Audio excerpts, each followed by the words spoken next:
오늘 하나님 말씀은 시편 119편 137절로부터 176절까지 보겠습니다. 우리 같이 읽습니다. 여호와여, 주는 의로우시고 주의 판단은 정직하시니이다. 주의 명하신 증거는 지극히 성실하도소이다. 내 대적이 주의 말씀을 잊어버렸으므로 내 열심히 나를 소멸하였나이다. 주의 말씀이 심히 정미함으로 주의 종이 이를 사랑하였다. 내가 미천하여 멸시를 당하나 주의 법도를 잊지 아니하였나이다. 주의 의는 영원한 의요 주의 법은 진리로소이다. 환난과 우환이 내가 미쳤으나 주의 계명은 나의 즐거움이니이다. 주의 증거는 영원히 의로우시니 깨닫게 하여 살게 하소서. 여호와여, 내가 전심으로 부르짖사오니 내게 응답하소서. 내가 주의 일례를 지키리이다. 내가 주께 부르짖사오니 나를 구원하소서. 내가 주의 증거를 지키리이다. 내가 새벽전에 부르짖으며 주의 말씀을 바라싸우며 주의 말씀을 묵상하려고 내 눈이 야경이 깊기 전에 깨었나이다. 주의 인자심을 따라 내 소리를 들으소서. 여호와여, 주의 규례를 따라 나를 살리소서.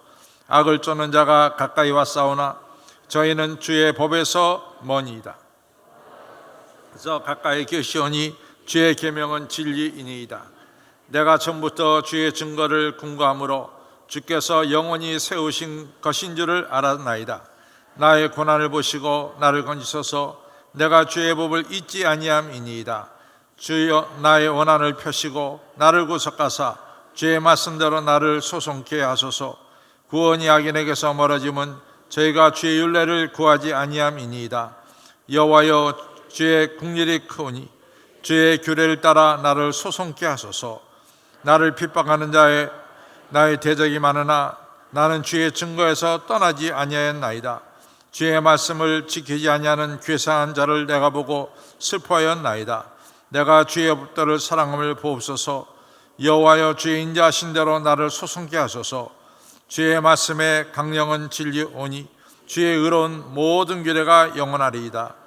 방백들이 무거이 나를 핍박하오나 나의 마음은 주의 말씀을 경외하나이다.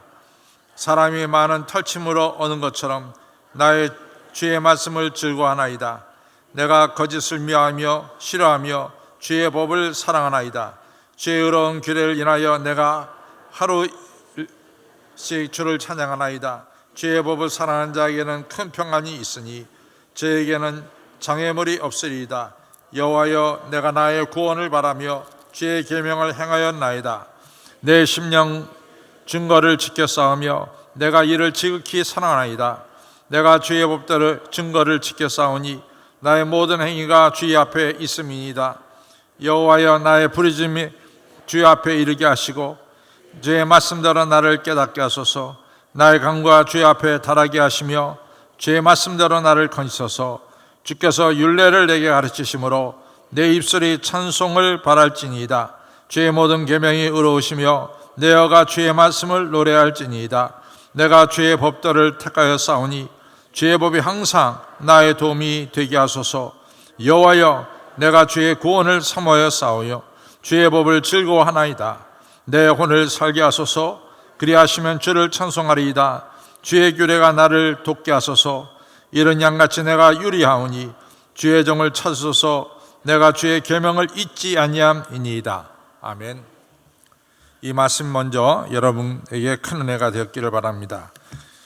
우리가 이제 시편 119편 우리가 오늘 이제 마지막으로 마치겠습니다. 시편 119편 행복하게 사는 길에 대해서 우리가 좀 생각을 해보겠습니다. 시편 119편의 특징 중에 우리가 잘 알다시피 구약 성서에서 제일 긴 장이고, 아니 신구약 성서 66권에서 제일 긴 장이 바로 시편 119편이다. 무려 몇 절이라고 했어요? 176절이다 그랬어요. 근데 히브리어의 알파벳이 몇 개라 그랬어요? 22개. 그렇죠? 22개입니다. 그 다음에 이 22개 곱하기 8 해가지고 176절이 된다 이런 얘기했어요. 근데 이제 이 시편 119편이 이같이 22개 곱하기 8, 176 할 때 첫째는 이 알파벳 22개를 다 썼다 그랬어요. 그래서 제가 지난주에 생각하기를 유대인들의 교육은 그 사람이 얼마나 영어를 잘하느냐, 그 사람이 얼마나 수학 문제를 잘 푸느냐, 거기에 있지 않고 그 사람이 성경을 읽고 이해할 수 있느냐, 여기에 따라서 성년이 된다 그랬어요. 그렇죠? 성년. 그래서 성년의식이 보통 12세 내지 13세에 이제 성년의식이 되는데,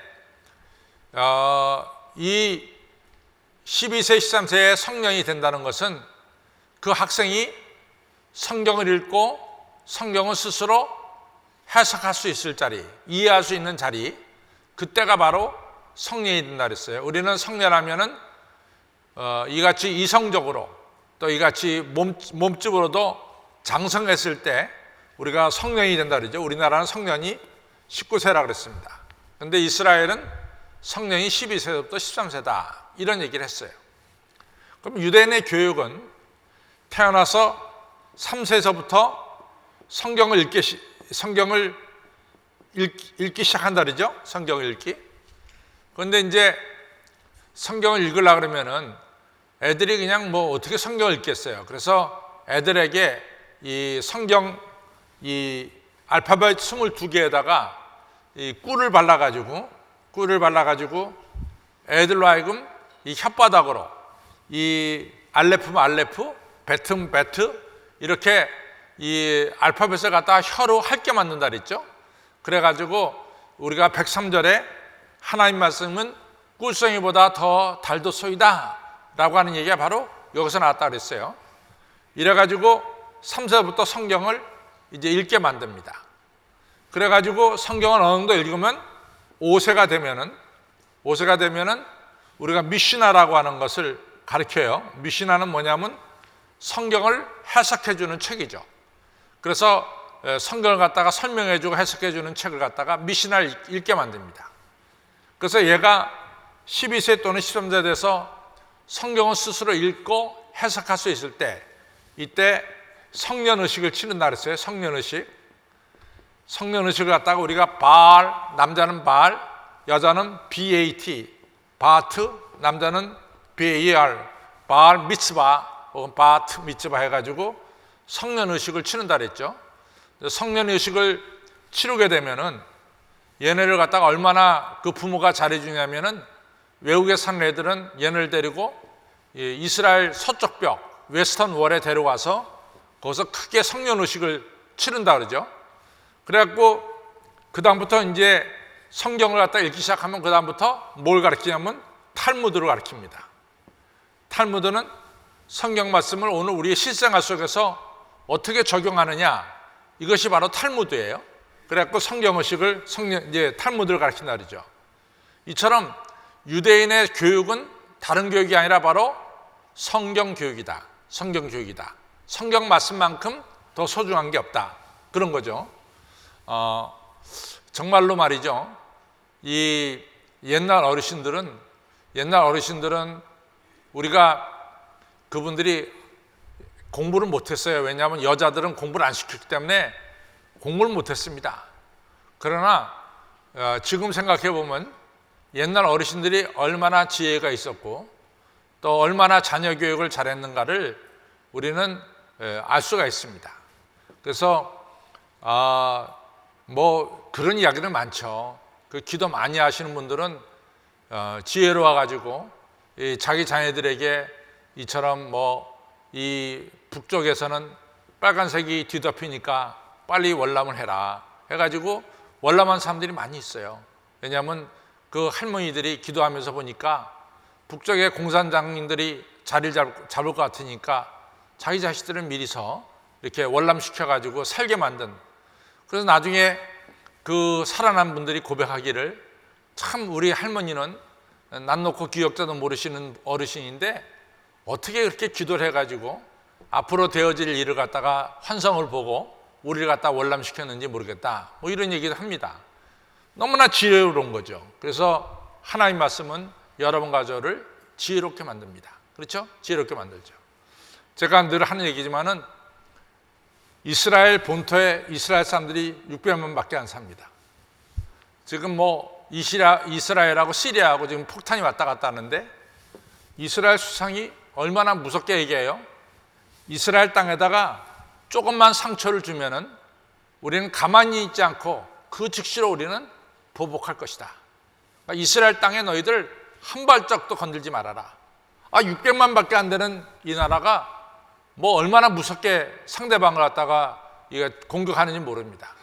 도대체 이 조그만 나라가 어디에서 이렇게 힘이 생기느냐? 정말로 궁금하기 짝이 없어요. 근데 이스라엘은 정말 하나님을 경외하죠. 성경 말씀이 최우선이에요. 하나님 말씀 최우선으로 사는 나라에게 하나님께서는 보호자가 되어주시고 또 함께 하시는 것을 우리가 알 수가 있습니다. 하나님 말씀 너무 중요해요.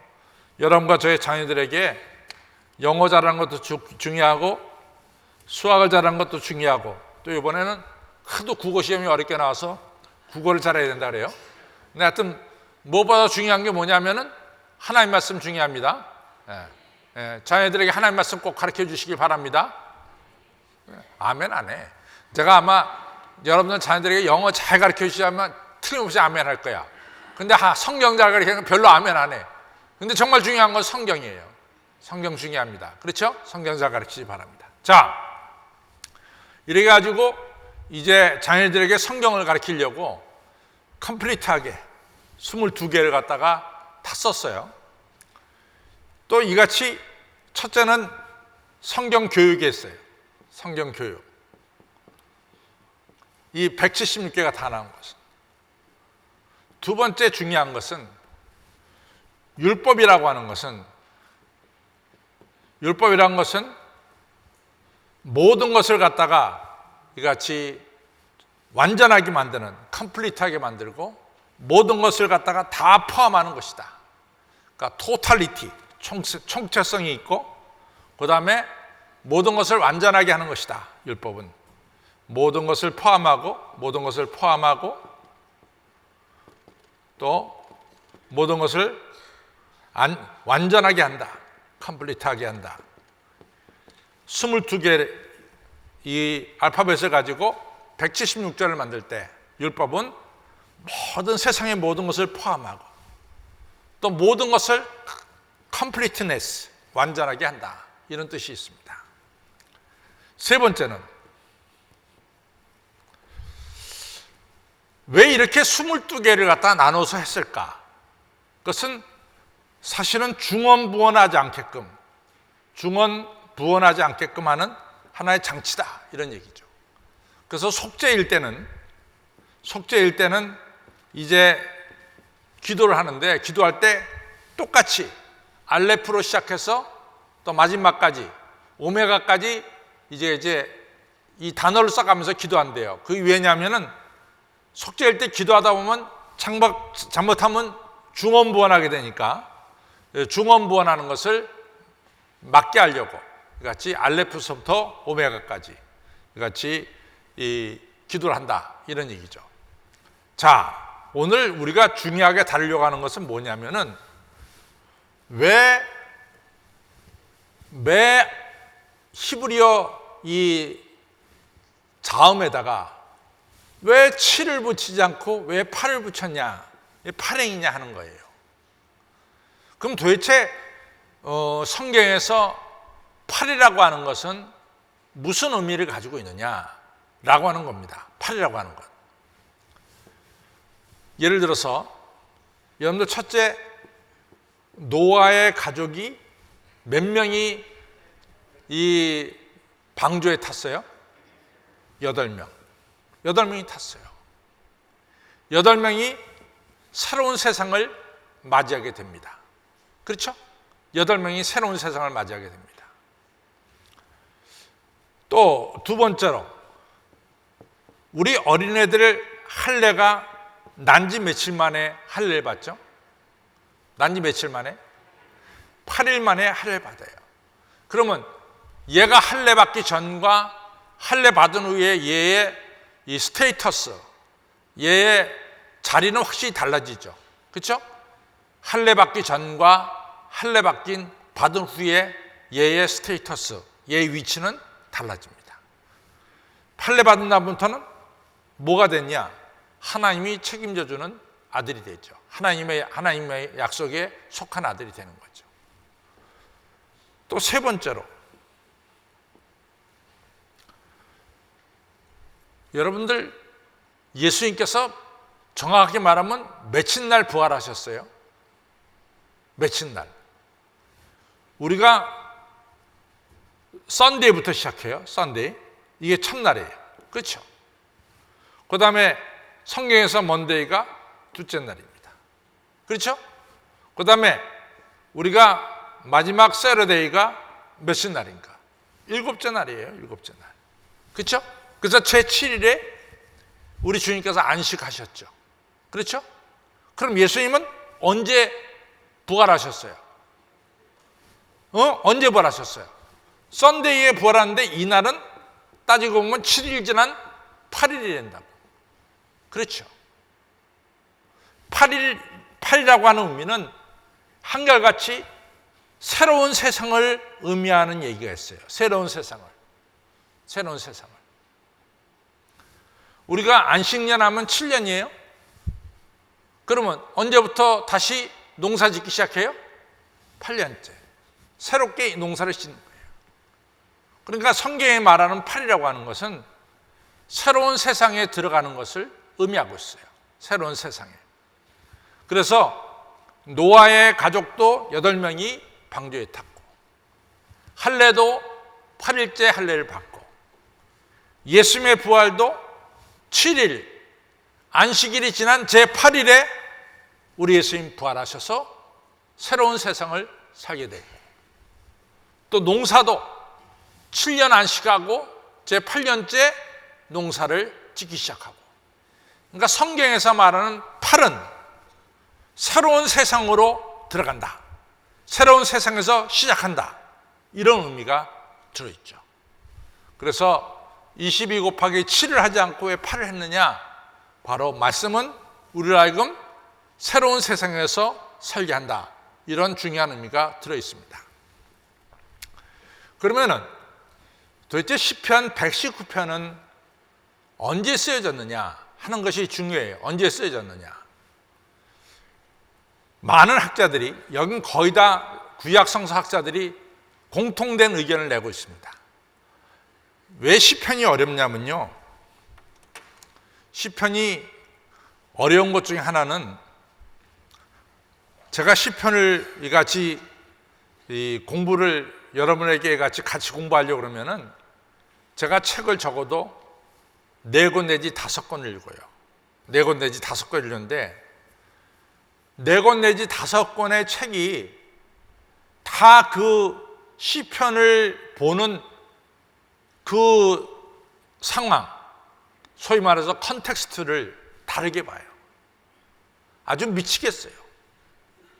왜냐하면 이 4권이나 5권이 거의 그 컨텍스트를 같게 보면은, 같은 시기로 보면은 제가 상당히 쉬워요.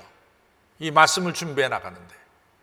근데 어떨 때는 5권이면 5권이 다 제각기 다른 시대를 이야기해요. 그러면 복잡해지기 시작해요. 이게 복잡해지기 시작합니다. 예를 들어서 열왕기 상하라든가 사무엘 상하, 제가 이렇게 이 성경 공부를 준비하는 데는 큰 어려움이 없어요. 왜냐하면 그 물줄기가 흐르거든요. 그 역사적인 줄기가. 그러니까 그 줄기를 딱 잡고선 말씀을 준비하면 되는데, 시편은 그게 안 돼요. 시편은 그게 안 돼요. 시편은 학자들마다 이게 뭐 전부 다 다르게 얘기한다고요. 그래서 굉장히 어려워요.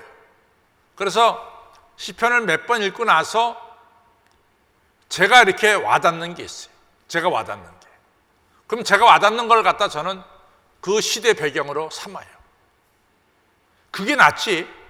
이게 뭐 5명의 신학자면 5명의 신학자가 다 다르게 얘기하는 걸 갖다가 내가 어떻게 종합할 수도 없고 그걸 갖다가 어떻게 할 수가 없어요. 솔직히 말해서. 그러면 제가 몇 번 읽어보면 내 느낌이 오는 게 있어요. 그럼 이 5명의 신학자 중에 하나가 되겠죠. 난 그거 선택합니다. 그래서 시편이 참 어려워요. 정말 시편이 어려워요. 근데 이제 시편 119편은 언제 쓰여졌느냐? 이것은 5명의 학자면 5명의 학자가 다 공통된 얘기를 합니다. 그래서 좀 편해요. 언제 쓰여졌냐면 포로기 이후다. 포로기 이후. 우리 한식계 교인들은 제가 포로기 이후 하면은 감이 오죠? 네? 감이 와요? 언제예요? 포로기 이후는? 바벨론 포로기 이후죠. 근데 바벨론 포로기 이후라는 것은 바벨론 포로에서 이스라엘 백성들이 언제 돌아왔어요? 주전 언제? 언제 돌아왔지? 누구 때 돌아왔죠? 어느 왕 때? 고레스 왕 때 돌아왔어요. 그게 언제지? 539년에 돌아와요. 539년에. BC 539년에 돌아옵니다.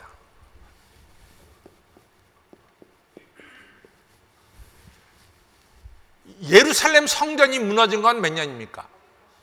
587년에 무너져요. 제가 지난주에 설교가 하나님을 만난 자는 변한다.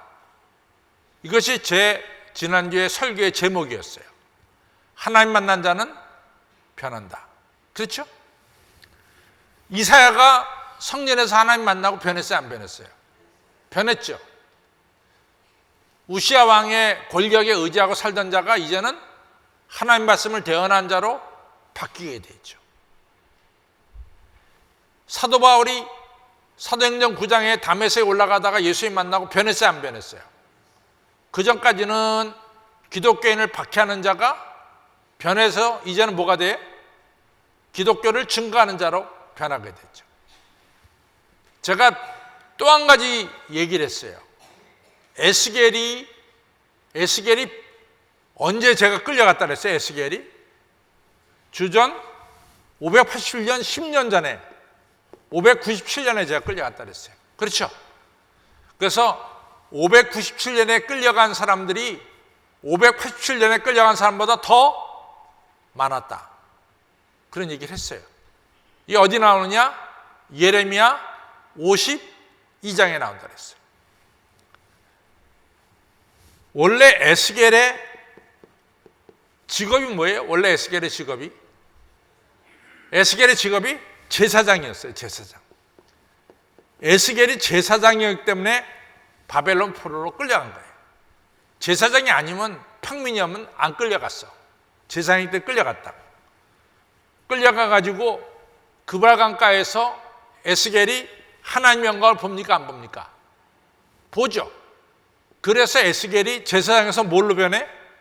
선지자로 변했지. 선지자로. 그렇죠? 선지자로. 선지자는 뭐 하는 분이 선지자죠? 선지자. 선지자가 똑같은 말이 예언자. 다 같은 말이에요. 선지자나 예언자의 하는 일이 뭘까요? 하나님 말씀을 받아서 대언하는 자다. 그렇죠? 여러분들 정확히 대답했어요. 저따 선지자란 하나님 말씀을 받아서 대언하는 자다. 아멘. 그렇죠?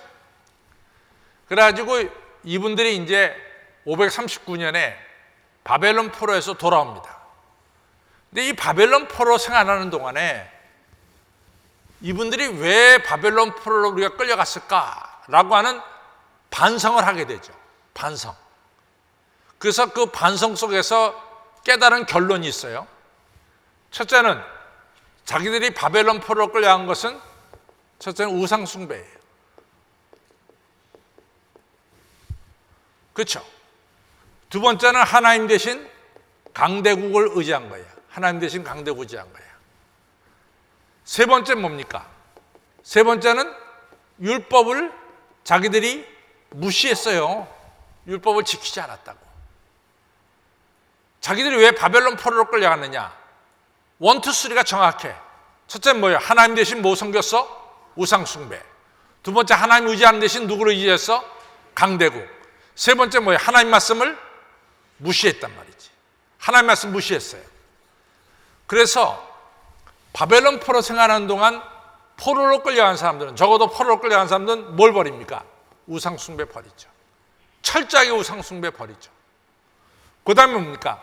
다시 율법을 갖다가 강조하게 됩니다. 율법을 강조하게 되죠. 그래서 제가 그랬죠. 창세기, 출애굽기, 레위기, 민수기, 신명기라는 이 책이 책으로 만들어진 때가 어느 때다? 바벨론 포로기 때 만들어졌다. 그렇죠? 그래서 바벨론 포로기로 돌아와서 이분들이 다시 한번 마음을 다비운 게 뭐냐?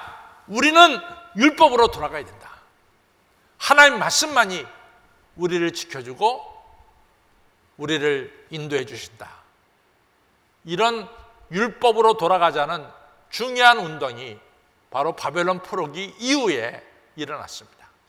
그래서 오늘 시편 119편은 언제 쓰여졌느냐?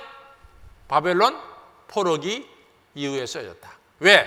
율법으로 돌아가야 된다. 말씀으로 돌아가야 된다. 자, 오늘 이제 119편의 마지막을 생각하겠어요. 우리 같이 보겠습니다. 사실은 제가 이제 119편을 준비하면서 제 속으로는 한 2번 정도로 끊어서 끝을 내야 되겠다. 이렇게 마음 먹었어요. 2번 가지고 절대로 안 되더라고, 이게. 이 176절을 2번에 자르려고 딱 들었는데 안 돼요. 안 돼가지고 이 4번으로 잘라서 오늘 119편을 4번째 하면서 이제 드디어 119편이 끝났어요. 그래서 이제 내일 다음 주부터는 시편 120편으로 120편부터는 8절 아니면 9절이야.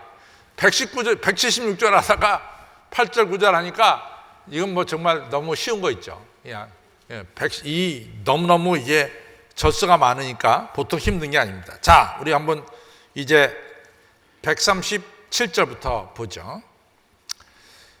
같이 읽습니다. 시작. 여호와여 주는 의로우시며 주의 판단은 정직하시니이다. 자, 보자. 이건 우리가 이제 의라고 하는 걸 갖다가 좀 생각해야 돼요.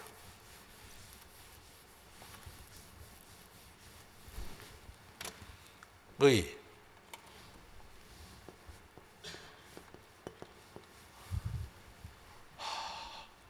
의는 우리가 뭐 공의라고도 말할 수 있고 또 정의라고도 말할 수 있고, 근데 이런 뜻도 있지만 하나님의 의하면은 하나님의 의는 뭘까요? 하나님의 의. 하나님께서 우리를 의롭게 한다. 하나님의 의는 우리를 의롭게 만든다. 이럴 때 의는 뭘까요?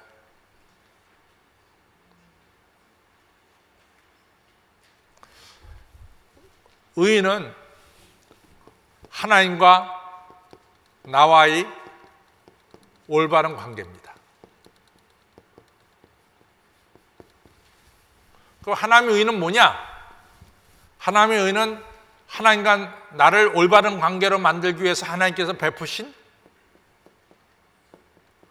은혜예요, 은혜.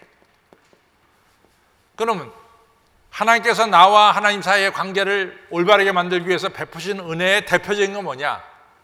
예수 그리스도를 이 땅에 보내셔서 나를 대신해서 십자가 달려 죽게 했죠. 그 십자가의 보혈이 뭘 했어요? 여러분과 저의 죄를 씻고 또 여러분과 저를 의롭게 거룩하게 만들고, 세 번째 여러분과 저를 하나님과 올바른 관계, 아버지와 아들, 아버지와 딸로 관계로 만들어 주셨죠. 그렇죠? 예수님의 십자가는 다른 말로 말하면 뭐예요? 하나님의 의고, 하나님의 의는 다른 말로 말하면 뭡니까? 예수님의 십자가로 말미암아 나와 하나님과의 관계를 올바른 관계, 이 관계로 만든 것이 바로 하나님의 의다. 그렇죠? 하나님의 의는 다른 말로 말하면 하나님의 은혜고 하나님의 사랑이다. 따라오십니까? 여기까지? 네.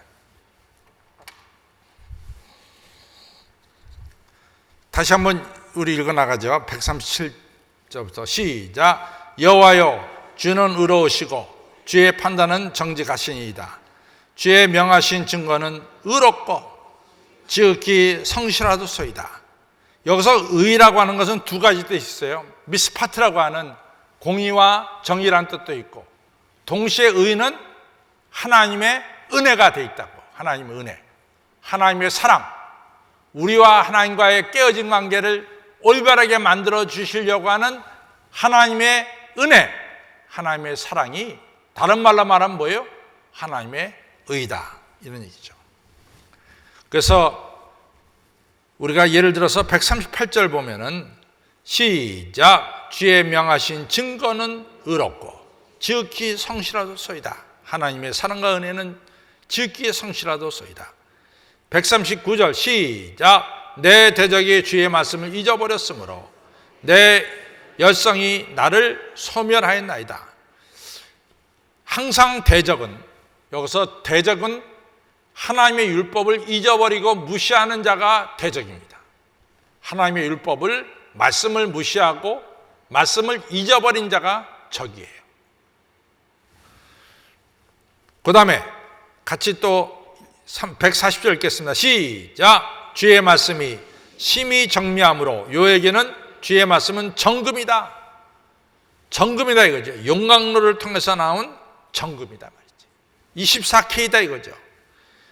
주의 말씀은 변하지 않고 순금이기 때문에 주의 종이 이를 사랑하나이다. 하나님 말씀에는 잡티가 없어요. 100% 순수하고 100% 이거 진리라 이거죠. 141절 시작. 내가 미천하여 멸시를 당하나 주의 법도를 잊지 아니하나이다. 140 시작. 주의 의는 영원한 의요 주의 법은 진리로소이다. 여기서 주의 공의는 영원한 공의요 주의 법은 진리로소이다. 이렇게도 해석할 수 있지만은 동시에 주의 사랑과 은혜는 영원한 사랑이요 주의 법은, 주의 은혜와 사랑은 진리로소이다. 이렇게 우리가 해석할 수도 있습니다. 그 다음에 143절 시작. 환난이 우환이 내게 미쳤으나 주의 계명은 나의 즐거움이니이다. 따라서 144절 시작. 주의 증거는 영원히 의로우시니 나로 깨닫게 하사 살게 하소서. 우리 하나님의 의와 사랑과 은혜는 영원해서 우리를, 그 은혜를 깨닫게 하고 그 은혜로 말미암아 우리를 살게 하소서, 이런 얘기죠. 자, 145절은 저부터 이제는 새벽에 나와서 간구하는 거죠. 시작. 여호와여 내가 전심으로 부르짖사오니 내게 응답하소서. 내가 주의 율례를 지키리이다. 내가 주께 부르짖사오니 나를 구하소서. 내가 주의 증거를 지키리이다. 내가 새벽부터 부르짖으오니 주의 말씀을 바라싸우며 주의 말씀 묵상하려고 내 눈이 야경이 깊기 전에 깨었나이다. 여기서 시인은 하나님 말씀 받기 위해서 언제요? 새벽부터 나와서 사모하는 마음으로 말씀을 기다렸다는 거예요. 새벽부터 나와서. 그렇죠? 우리 한신교회 여러분들도 새벽부터 나와서 말씀을 기다리죠. 아멘 안 하지, 그렇지? 양심이 걸리니까, 그렇죠? 예, 새벽부터 나와서 말씀을 기다리시기 바랍니다. 새벽부터. 예. 저 따라서 새벽부터 하나님 말씀을 사모하는 자가 됩시다. 새벽부터 나와서 말씀을 사모하는 자들이 되시길 바랍니다. 자, 또 그 다음에 제가 누가복음을 좋아하는 이유가 두 가지가 있다 그랬어요. 누가복음에 중요한 것은 뭐냐? 누가의 아버지는 유대인일까요? 헬라인일까요? 에? 헬라인이지. 누가의 엄마는 유대인. 누가의 직업은 의사지. 누가가 신약 성경에 쓴 책은 뭐가 있을까? 누가복음과 사도행전 두 권을 썼어요. 근데 누가복음에 보면은 예수님에 대해서 어떻게 나오냐면 예수님은 지극히 이 작은 자에 대해서 관심을 가져. 그래서 선한 사마리아인의 비유는 어디에 나온다? 누가복음에. 10명의 문둥병자가 치유받았는데 한 명의 사마리아인이 예수님께 와서 감사 인사한 건 어디에만 나온다? 누가는 이같이 그 당시 사람들이 무시하고 좀 소외시키는 사람의 이같이 선한 일을 기록하고 있어요.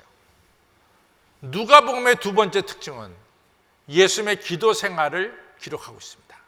예수님이 새벽마다 나가서 기도한 것에 대해서 기록하고 있는 것은 바로 누가다. 누가는 예수님의 기도 생활, 이 새벽마다 나가서 기도하는 기도 생활에 대해서 말씀하고 있습니다. 자, 우리 다시 한번 이 147절 읽겠습니다. 시작. 내가 새벽전에 부르짖으며 주의 말씀을 바라싸우며 주의 말씀을 묵상하려고 내 눈이 야경이 기기 전에 깨었나이다. 주의 인자심을 따라 내 소리를 들으소서. 여호와여 주의 규례를 따라 나를 살리소서. 악을 쫓는 자가 가까이 왔사오니 저희는 주의 법에서 떠나이다. 여호와여 주께서 가까이 계시오니 주의 모든 계명은 진리이다. 내가 전부터 주의 증거를 궁구함으로 찾음으로 주께서 영원히 세우신 것임을 알았나이다. 여러분과 저도 새벽부터 하나님 말씀을 사모하는 우리 한신의 성도님들이 되시기를 바랍니다. 그 다음에 우리 이제 하나님 말씀이 우리를 살린다고 하는 것을 우리가 다시 한번 보겠어요. 153절부터 읽겠습니다. 시작. 나의 고난을 보시고 나를 건지소서. 내가 주의 법을 잊지 아니함이니이다. 주는 나의 원한을 펴시고 나를 구속하사 주의 말씀대로 나를 소송케 하소서. 나를 살리소서. 주의 말씀대로 사소서. 우리가 55절 있습니다. 시작. 구원이 악인에게서 멀어짐은 저희가 주의 율례를 구하지 아니하니이다. 그러니까 악인의 특징은 하나님 말씀을 잊어버린 게 특징이고, 악인의 두 번째 특징은 하나님 말씀을 찾지 않아요. 그렇죠? 또 하나님 말씀을 열심히 찾는 자를 갖다 핍박하는 자들이 바로 악인이죠. 그 다음 156절 읽겠습니다. 시작. 여호와여 주의 긍휼이 크오니 주의 규례를 따라 나를 소송케 하소서. 나를 살려주소서. 157절 시작. 나를 핍박하는 자와 나의 대적이 많으나 나는 주의 증거에서 떠나지 아니하였나이다. 여기서 시인을 핍박하는 자와 대적은 뭐냐? 시인이 말씀을 지키지 않도록 자꾸만 유혹하는 자를 가리킵니다. 말씀을 지킨다고 핍박하는 자를 가리킵니다. 그러나 이 시인은 이러한 핍박과 환난 속에서도 하나님 말씀을 떠나지 아니했다. 이런 얘기죠. 158절 시작. 주의 말씀을 지키지 아니하는 괴사한 자를 내가 보고 슬퍼하였나이다. 내가 주의 법들을 사랑함을 보옵소서. 여호와여 주의 인자하신 대로 나를 소송케 하소서. 주의 말씀은 강령은 진리니오니 주의 의로운 모든 규례가 영원하리이다. 또 이제 그 다음 절 보겠습니다. 시작. 방백들이 무거이 나를 핍박하오나 나의 마음은 주의 말씀을 경외하나이다.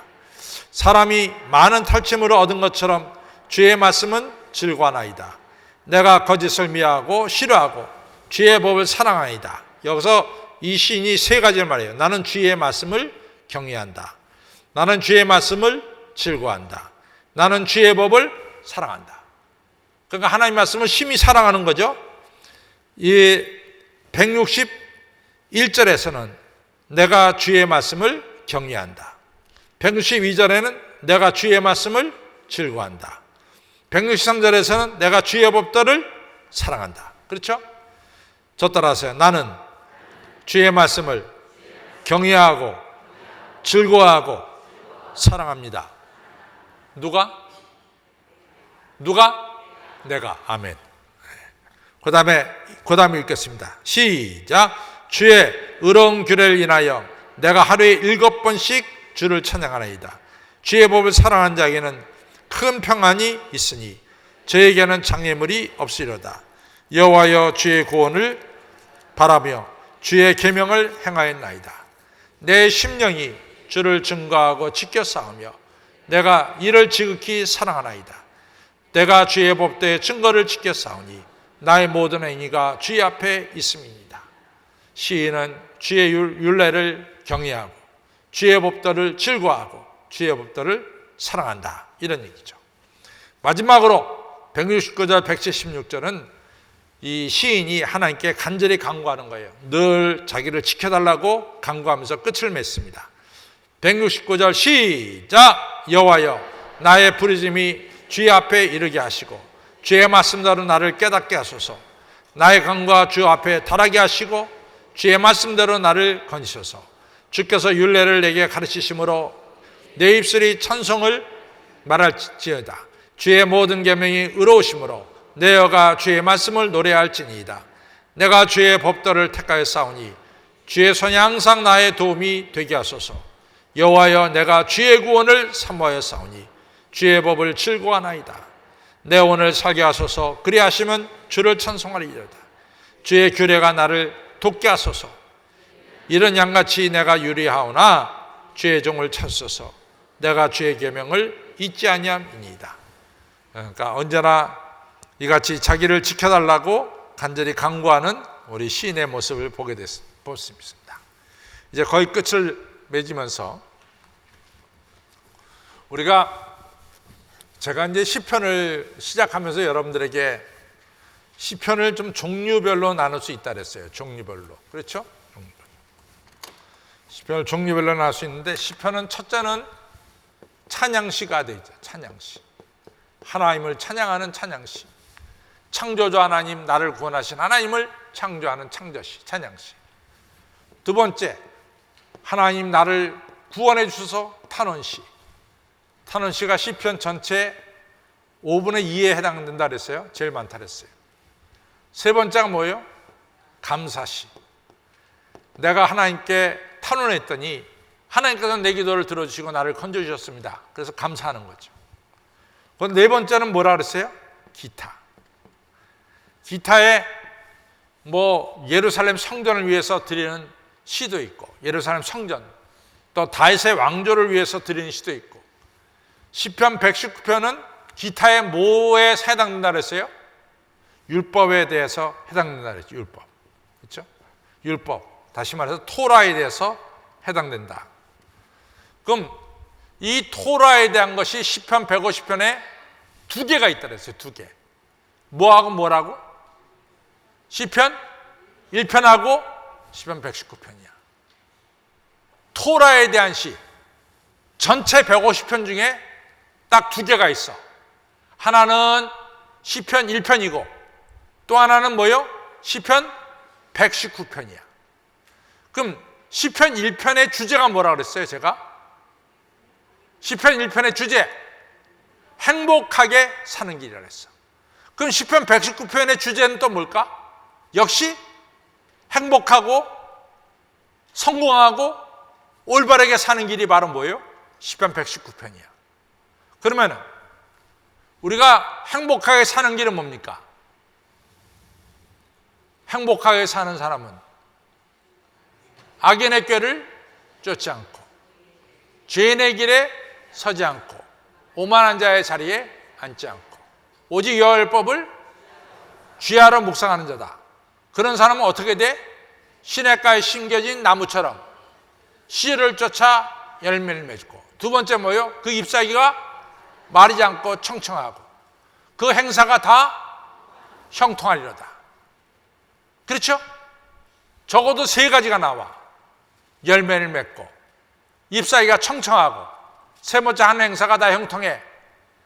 악인의 길은 여호와께서 인정하지 않지만 의인의 길은 여호와께서 인정하신다. 하나님께서 그 길을 지켜주시는 거죠. 그만큼 율법을 지키는 게 중요해요. 그렇죠? 네. 아무쪼록 우리 한신교회 성도님들은 말씀을 심히 사랑하고 말씀을 잘 지키는 성도님들이 되시길 바랍니다. 결론으로 가겠습니다.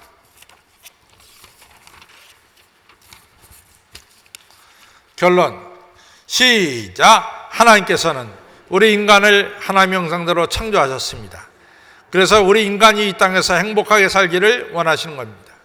그래서 이 시편 1편에서 행복한 사람으로 시작되고 있고 시편 119편 1, 2절에서도 행위가 안전하며 여호와의 법에 행하는 자가 복이 있으며 여호와의 증거를 지키고 전심으로 여호와를 구하는 자가 복이 있도다라고 말씀입니다. 성도 여러분, 119편은 히브리 알파벳에서 처음과 나중이 나오고 있습니다. 우리는 하나님의 율법을 사랑하고 묵상하고 지켜 행해서 이 땅에서 하나님께서 주시는 축복 속에서 어떻게 해요? 행복하게 살아가기를 주님의 이름으로 축원합니다. 아멘.